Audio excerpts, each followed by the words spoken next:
আমি যখন তোমাকে ভালোবাসি বলতাম, তুমি বলতে অতিরিক্ত কোনো কিছুই ভালো না।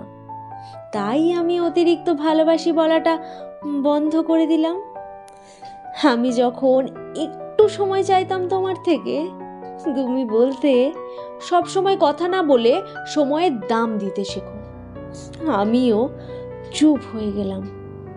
আমি যখন তোমার একটা কল বা মেসেজের জন্য দীর্ঘ অপেক্ষা করতাম, তুমি বলতে বেশি আশা ভালো না। তাই আমি আশা করা ছেড়ে দিয়ে অপেক্ষা করতে শুরু করলাম। আমি যখন তোমাকে নিয়ে খারাপ স্বপ্ন দেখে তাড়াহুড়ো করে ফোন করে তোমার খোঁজ নিতাম, তুমি ঠিক আছো কিনা সেটা জানার জন্য, তুমি বলতে পাগলামিটা এবার একটু কমাও।